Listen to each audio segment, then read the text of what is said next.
राधे राधे, नमस्कार। आप सभी का स्वागत है जीनियस कोचिंग क्लासेस पर। 7 का कर सब देख। चलिए, उठो जागो और तब तक रुको नहीं जब तक कि तुम अपना लक्ष्य प्राप्त नहीं करते। देखिए, विवेकानंद जी आप सभी जानते होंगे, ये प्रेरणा के स्रोत, बहुत लोगों की प्रेरणा के स्रोत रहे हैं, महान दार्शनिक रहे हैं, महान विचारक रहे हैं। उनका ये बहुत लोकप्रिय स्लोगन है, आप सभी ने सुना होगा।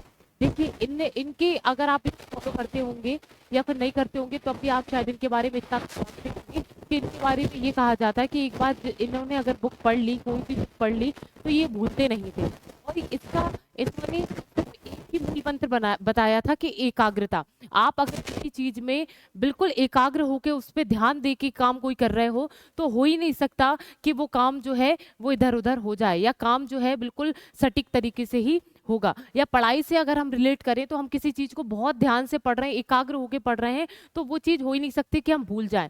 हाँ, ये मानव स्वभाव है कि हम तो इतने अच्छे इन इन जैसा हम ध्यान नहीं कर सकते। और एकाग्रता किससे आती है? ये एकाग्रता जो आती है वो ध्यान से आती है। ठीक है, और हम ध्यान और इन चीजों से तो बहुत दूर हैं। तो कृपया सुबह उठें और थोड़ा बहुत सूर्य नमस्कार वगैरह करके, अपनी छत पे ही जाके सूर्य नमस्कार वगैरह करके अपना थोड़ा 5 मिनट का एक्सरसाइज और ये सब करके और ध्यान जरूर करें। जब छात्र हैं, अगर हम स्टूडेंट लाइफ में हैं, तो कृपया ध्यान को बिल्कुल निगलेक्ट ना करें और ध्यान जरूर करें। ध्यान से आप खुद ही अपने जीवन में और अपनी पढ़ाई में परिवर्तन देखेंगे। ये आपसे मेरा नम्र निवेदन है, आप ध्यान जरूर करें कुछ भी हो। अगर आपका मानसिक स्वास्थ्य अच्छा नहीं है तो जो है आपकी पढ़ाई कैसे अच्छी होगी? मानसिक स्वास्थ्य का इलाज करना है तो वो ध्यान ही एक इसका उपचार है। चलिए, पहले क्वेश्चन की तरफ बढ़ेंगे। पहला क्वेश्चन क्या है? पौचुरी नागा जनजाति, क्या कौन सी जनजाति? जनजाति का नाम अच्छे से पढ़े।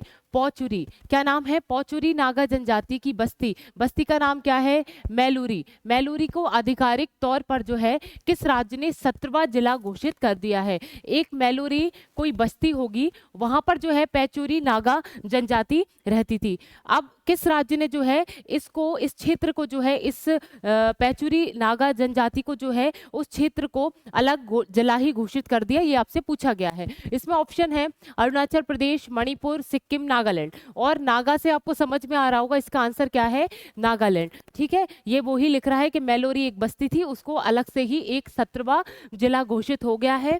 वो भी कौन से राज्य में? पूर्वोत्तर राज्य जो है भाई, नागालैंड। आगे बढ़ेंगे।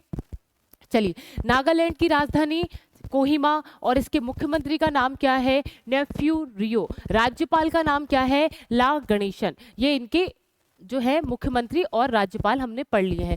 कृषि नेतृत्व पुरस्कार 2024 के लिए सर्वश्रेष्ठ राज्य के रूप में किसे चुना गया है? कृषि नेतृत्व, कृषि में नेतृत्व बहुत अच्छा करने के लिए इस राज्य को 2024 के लिए सर्वश्रेष्ठ राज्य घोषित किया है। वो किसको किया है?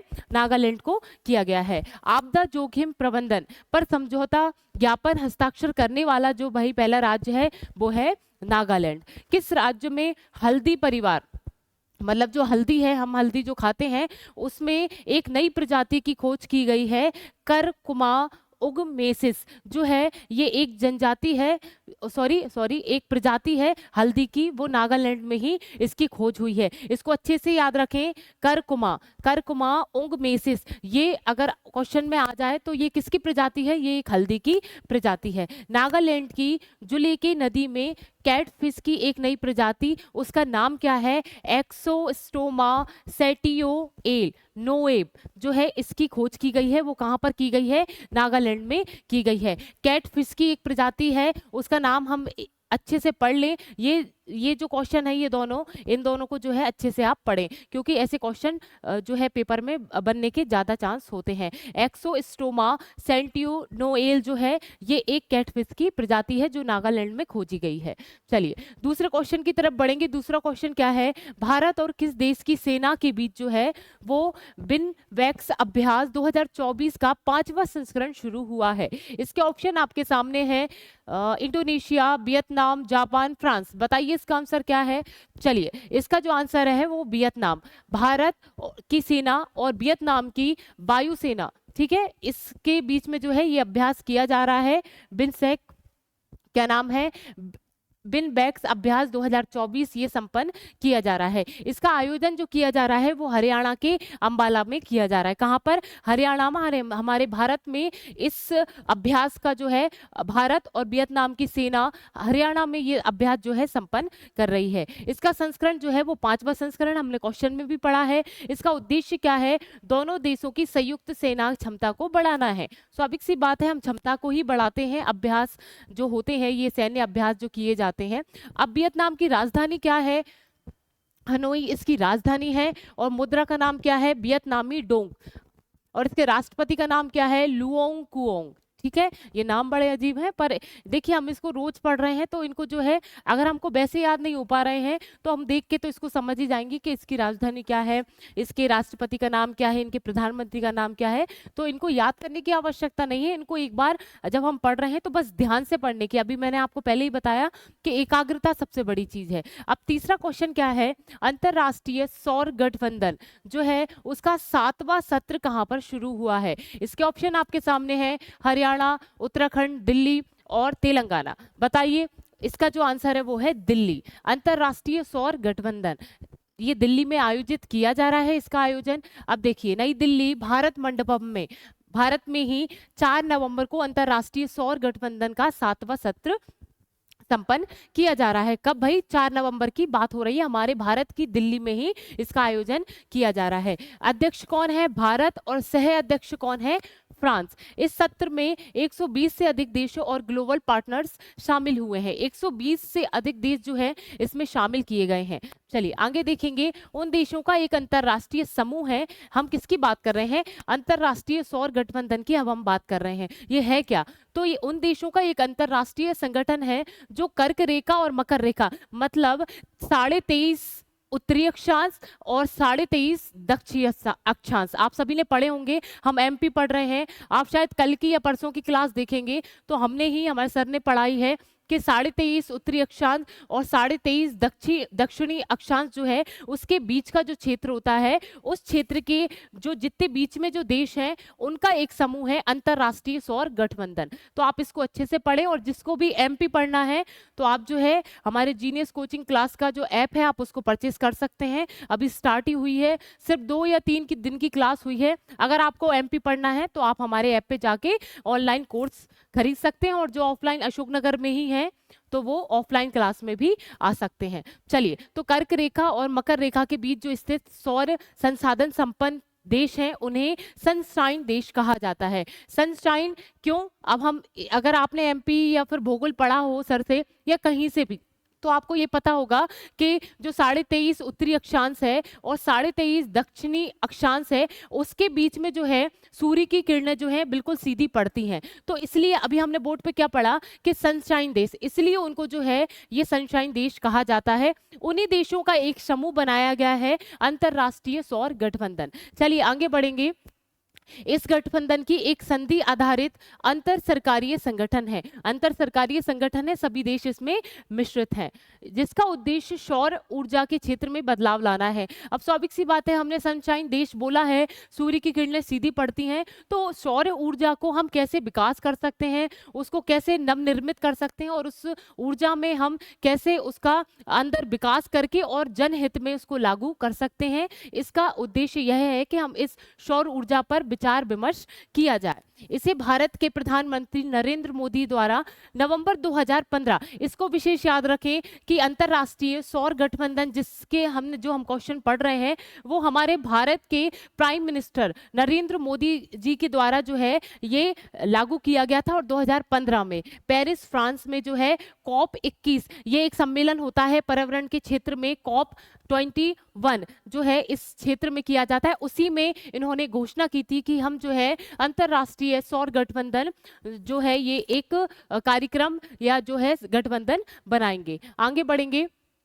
चौथा क्वेश्चन क्या है? रिद्धिमान साहा ने किस खेल में संन्यास की घोषणा की है? आप इनकी इमेज देख के समझ पा रहे होंगे कि ये बल्ला हाथ में लिए हैं, तो स्वाभाविक सी बात है कि ये क्रिकेट से ही इन्होंने संन्यास लिया है। आगे बढ़ेंगे। विकेट कीपर बल्लेबाज रिद्धिमान साहा, नाम याद रखेंगे क्योंकि ये पॉपुलर नहीं है तो आप इनको शायद भूलने की संभावना इनकी ज्यादा है, तो इनका नाम याद रखें, रिद्धिमान साहा।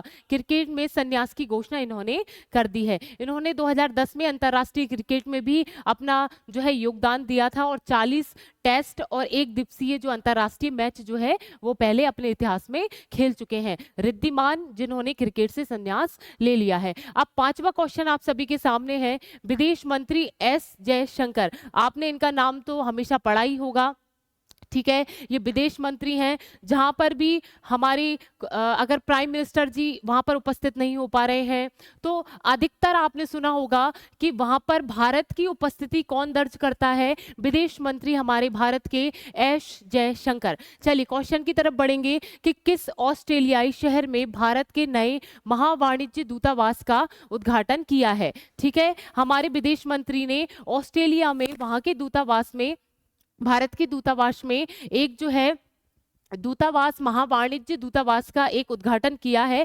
वो कौन से देश में, सॉरी क्वेश्चन में लिख तो रहा है ऑस्ट्रेलियाई, पर उसका शहर पूछा है तो शहर आपको बताना है, और शहर का नाम क्या है, विम्सबेन। क्या नाम है, ऑस्ट्रेलिया का शहर है विम्सबेन में जो है भारतीय दूतावास में महावाणिज्य दूतावास हमारे भारत के विदेश मंत्री जयशंकर जी ने उद्घाटन इसका किया है। हाल ही में विदेश मंत्री एस जयशंकर ऑस्ट्रेलिया के विम्सबेन में भारत के नए महावाणिज्य दूतावास का उद्घाटन इन्होंने किया है। और इसको पढ़ने की आवश्यकता नहीं है, मैं आपको बता दूं, सिर्फ इसको पढ़ लें। विम्सबेन में यह है भारत का चौथा वाणिज्य दूतावास है। इसको अच्छे से नोट डाउन करें कि ये जो दूतावास बन रहा है वो भारत का ऑस्ट्रेलिया में चौथा दूतावास है। तो इसको आप अच्छे से याद रखें, बीच की लाइन पढ़ने की आवश्यकता है नहीं, बस इतना ही याद रखें कि ऑस्ट्रेलिया और भारत के संबंध इस उद्घाटन से या ये दूतावास बढ़ाने से इन दोनों के बीच के जो संबंध हैं वो बहुत अच्छे होंगे, ऑस्ट्रेलिया और भारत। चलिए आगे बढ़ेंगे। और इसकी राजधानी का नाम क्या है, कैनबरा इसकी राजधानी है। इसकी मुद्रा का नाम क्या है, ऑस्ट्रेलियाई डॉलर। प्रधानमंत्री का नाम क्या है, एंथोनी अल्बानीज इनके प्रधानमंत्री हैं। किस देश के, ऑस्ट्रेलिया के। ऑस्ट्रेलिया के डेकिन विश्वविद्यालय और वोलोंगोंग विश्वविद्यालय में गुजरात की गिफ्ट सिटी में अपने कैंपस जो है स्थापित किए हैं। ऑस्ट्रेलिया ने, हमने ये पहले भी पढ़ लिया है, ये रिपीटेड क्वेश्चन है कि ऑस्ट्रेलिया ने जो है डेक्कन विश्वविद्यालय ने हमारे जो है गिफ्ट सिटी यानी गुजरात में वहां पर इनका एक कैंपस भारत में स्थापित किया है, और ये हमारे लिए बहुत अच्छी बात है। पिच ब्लैक अभ्यास 2024 का जो है वो आयोजन हो रहा है, वो भी है इससे ही संबंधित है।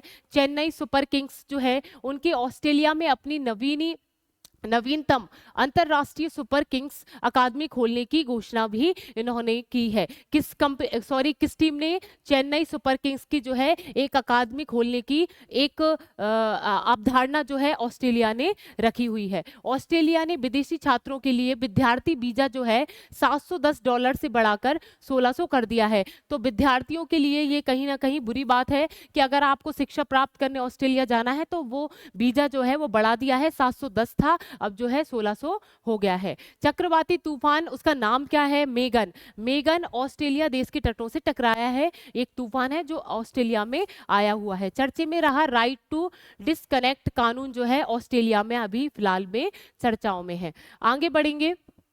छठवां क्वेश्चन क्या है, किस देश ने अनिश्चित काल के लिए भारतीय पर्यटकों के लिए वीजा फ्री एंट्री बढ़ा दी है। इसके ऑप्शन आपके सामने है, वियतनाम, मलेशिया, श्रीलंका, थाईलैंड। बताइए इसका आंसर, और इसका जो आंसर है वो थाईलैंड। आपने देखा होगा बहुत सारे लोग थाईलैंड घूमने जाते हैं, मनोरंजन की सिटी उसको जो है माना जाता है थाईलैंड को, ठीक है। तो वहाँ के जो है ये एक अच्छी है, आप सब भी जा सकते हैं। वहाँ पर जो है वीजा फ्री कर दिया है, आपका पुराना वीजा है आप उसको रिन्यू भी नहीं कराएंगे तो कोई इशू नहीं है, आप जाके बिना वीजा के भी वहाँ घूम सकते हैं। बस आपको आपके पास प्रूफ होने चाहिए कि आप भारत से आए हुए हैं। तो कहीं ना कहीं ये थाईलैंड वाले जो है पर्यटक को बढ़ावा दे रहे हैं और अपनी जो है खूब सारा पैसा ये कमाएंगे। स्वाभाविक सी बात है, बहुत बहुत ज्यादा पैसा कमाते हैं, क्योंकि थाईलैंड में कितने सारे पर्यटक घूमने जाते हैं, आपने भी देखा होगा। हाल ही में थाईलैंड में पर्यटन को बढ़ावा देने के लिए अनिश्चित काल के लिए भारतीय पर्यटकों के लिए वीजा फ्री एंट्री बढ़ा दी है। ये 2023 में पेश की गई थी, अब 2024 में भी इसको बढ़ा दिया गया है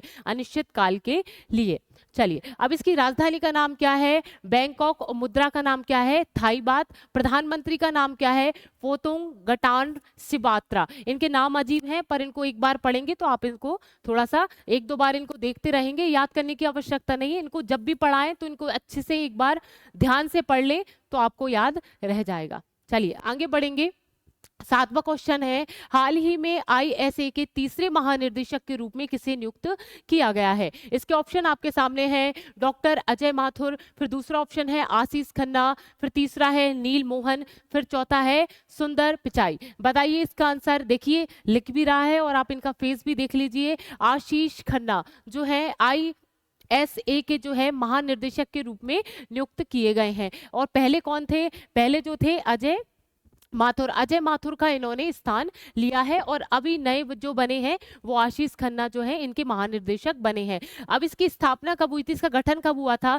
30 नवंबर 2015 को इसकी गठन हुआ था, और इसकी स्थापना जो हुई पेरिस फ्रांस में की गई थी। इसका मुख्यालय जो है हरियाणा गुरुग्राम में किया गया था। चलिए, आशीष खन्ना जो है अंतर्राष्ट्रीय सौर गठबंधन हम पहले पढ़ चुके हैं, इसलिए मैंने इसका फुल फॉर्म बताया नहीं। अभी पहला ही क्वेश्चन इसी का था। तो इसके महानिर्देशक कौन बन गए हैं? ठीक है, ये खन्ना जी जो है, आशीष खन्ना जी, इनकी इमेज बताई थी, ये अभी बन चुके हैं। और इन्होंने किसका स्थान लिया है? अजय जी का स्थान लिया है। आगे बढ़ेंगे।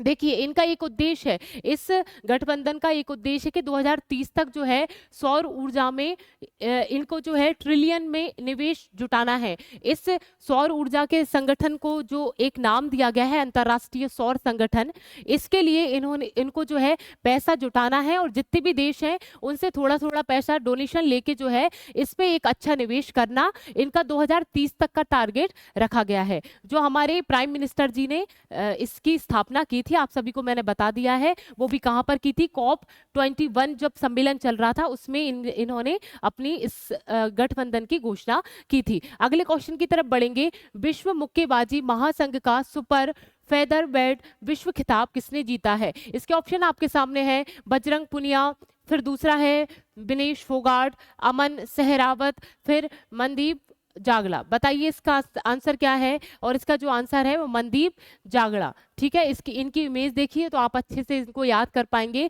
इनने जो है महासंघ में सुपर फेद वेट जो विश्व खिताब जो है इन्होंने जीत लिया है।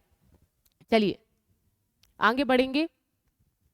हाँ, ये भी देखिए, ये मुक्केबाजी, ठीक है, हाँ, हालांकि क्वेश्चन में भी लिख रहा है तो इसका कोई इशू नहीं है पढ़ने का, तो मुक्केबाजी से ये संबंधित है। ये जरूर क्वेश्चन में आता है कि कौन सा खिलाड़ी किस खेल से संबंधित है, तो ये हमें अच्छे से पता होना चाहिए। तो मनदीप जागड़ा जो है वो मुक्केबाजी से ही संबंधित है। मुक्केबाजी इनका एक ये गेम है और इसमें ही ये जो है अव्वल आए हैं। अब नवा क्वेश्चन क्या है? तृतीय पंचकुला पुस्तक मेला किस राज्य में शुरू हुआ है? इसके ऑप्शन आपके सामने है, हरियाणा, कर्नाटक, पंजाब, गुजरात। बताइए इसका आंसर क्या है? चलिए, इसका जो आंसर है वो है हरियाणा। पंचकुला पुस्तक मेला जो है वो हरियाणा के मुख्यमंत्री नायब सिंह, उनका नाम क्या है? नायब सिंह सैनी ने जो है 4 नवंबर को तृतीय पंचकुला पुस्तक मेला का जो है शुभारंभ किया है। यह 10 नवंबर तक चलेगा, 4 नवंबर से 10 नवंबर तक चलेगा। क्वेश्चन में आ जाए कि तृतीय पंचकुला, तृतीय भी ना आए तो पंचकुला पुस्तक मेला जो है वो हरियाणा से संबंधित है, और जो है अभी इस बार जो तृतीय पंचकुला मेला चल रहा है वो 4 नवंबर से 10 नवंबर तक चलेगा, और ये हरियाणा से संबंधित है। चलिए आगे देखेंगे। इसकी राजधानी चंडीगढ़ है, मुख्यमंत्री का नाम हमने पढ़ा है अभी, और राज्यपाल का नाम क्या है? बंडारू दत्तात्रेय। चलिए, और नेशनल पार्क जो फेमस है वो कौन कौन से हैं? सुल्तानपुर और कलेसर। सभी फसलों का MSP देने वाला पहला राज्य। मिनिमम सपोर्ट प्राइस, MSP का फुल फॉर्म क्या है? आप सभी लिख लीजिएगा, इसमें नहीं लिखा है, मिनिमम सपोर्ट प्राइस। ठीक है, चलिए, अंतरराष्ट्रीय गीता महोत्सव जो है कुरुक्षेत्र, ये भी हरियाणा से ही संबंधित है। भारत की पहली हाइड्रोजन ट्रेन कहाँ पर चली? वो भी हरियाणा से ही है। उत्तर भारत का पहला परमाणु संयंत्र जो है वो गुरुग्राम हरियाणा से ही स्टार्ट हुआ भाई। और 37वां सूरज कुंड मेला 2024 का जो है कुंड मेला फरीदाबाद से स्टार्ट हुआ, वो वहां पर आयोजित किया जाता है। प्रारंभिक स्तन कैंसर का पता लगाने के लिए सबेरा, ये बहुत अच्छा क्वेश्चन है, सबेरा कार्यक्रम जो है वो हरियाणा से ही लागू किया गया। हरियाणा राज्य सरकार ने अग्निवीरों को, ये कोई अग्निवीर जो आप सभी जानते होंगे जो सेवा दे रहे हैं अपनी सीमाओं पर, तो अग्निवीरों को जो है माइनिंग गार्ड और पुलिस भर्ती में जो है 10% का आरक्षण का ऐलान किया है। मतलब जो अग्निवीरों में अग्निवीर जो अपनी सेवा दे रहे हैं वो हरियाणा के जो है उनको अगर पुलिस में भर्ती होते हैं या किसी सेना में भर्ती होते हैं तो उनको 10% का आरक्षण इनके द्वारा हरियाणा सरकार के द्वारा दिया गया है और ये बहुत अच्छी पहल है। अब आज का जो है लास्ट क्वेश्चन क्या है, किस भाषा के लघु फिल्म का नाम अच्छे से याद रखें, sunflower we are the first ones to know, क्या नाम है, ये लघु फिल्म है और कन्नड़ भाषा, इसका आंसर भी आप सुन लीजिए, कन्नड़ भाषा में इसको बनाया गया है और इस लघु फिल्म का नाम क्या है, sunflower we are the first ones to know. इस अवार्ड, इस जो है इसको ऑस्कर प्राप्त हुआ है 2025 में, ठीक है, मतलब अभी सॉरी प्राप्त नहीं हुआ, नॉमिनेट हुई है, अभी प्राप्त नहीं हुआ है, उसके लिए नॉमिनेट हुई है। ये दक्षिण, स्वाभाविक सी बात है कन्नड़ में है तो ये दक्षिण की ही मूवी है, तो इसको नॉमिनेट किया है ऑस्कर के लिए। आगे पढ़ेंगे, कन्नड़ लघु film sunflower we are the first ones to know को ऑस्कर 2025 के लिए नामित किया गया है। कन्नड़ लघु film sunflower we are the first ones to know जो है को लाइव एक्शन लघु फिल्म के ऑस्कर 2024 के लिए नामांकित किया गया है। आगे पढ़ेंगे, इसे film and television institute of India द्वारा निर्मित किया गया है। वेरी मोस्ट क्वेश्चन, इसको किसके द्वारा निर्मित किया गया है, film and television institute of India, इसके द्वारा बनाया गई एक लघु फिल्म है और ये कन्नड़ भाषा में आप सभी के सामने ये प्रस्तुत की गई है। आप आगे देखेंगे इसके निर्देशन जो है, इसका निर्देशन किसने किया है, इसके निर्देशनकर्ता जो है चिदानंद एस नाइक, इनको अच्छे से याद रखें, इसका निर्देशन या डायरेक्शन किसने किया है, वो किया है चिदानंद एस नाइक द्वारा इस फिल्म का डायरेक्शन हुआ है। चलिए लास्ट क्वेश्चन था। इसी के साथ जो है मैं आपसे कल मिलूंगी। राधे राधे।